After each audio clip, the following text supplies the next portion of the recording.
इंदिरा एकादशी व्रत कथा। इंदिरा एकादशी संपूर्ण कथा इसके पाठ से मिलेगा व्रत का पूरा लाभ।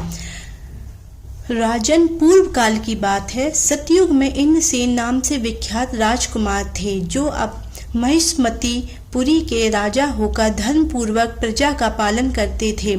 उनका यश सब और फैल चुका था।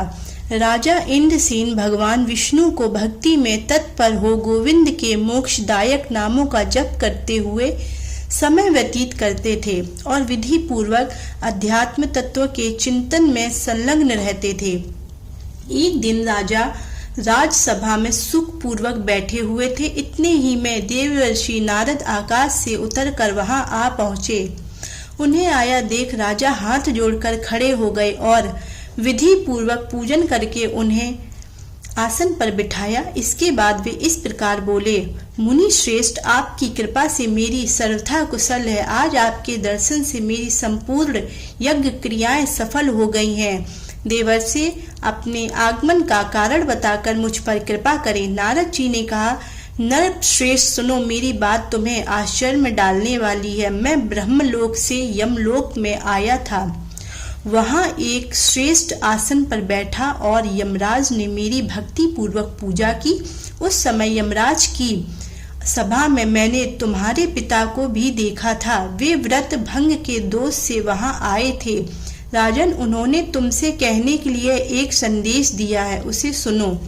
उन्होंने कहा है, बेटा, मुझे इंदिरा के व्रत का पुण्य देकर स्वर्ग में भेजो। उनका यह संदेश लेकर मैं तुम्हारे पास आया हूँ।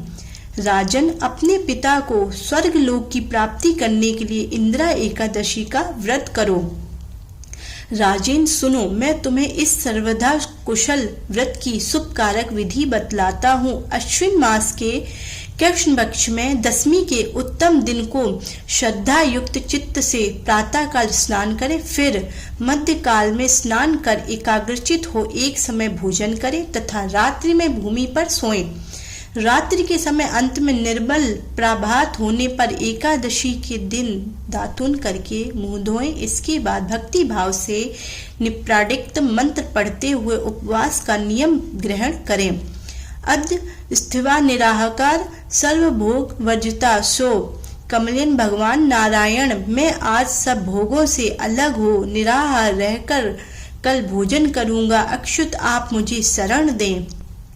इस प्रकार नियम करके मध्यकाल में पितरों की प्रसन्नता के लिए शालिग्राम शिला के सम्मुख विधि पूर्वक श्राद्ध करें तथा दक्षिणा से ब्राह्मणों का सत्कार करके उन्हें भोजन करावें।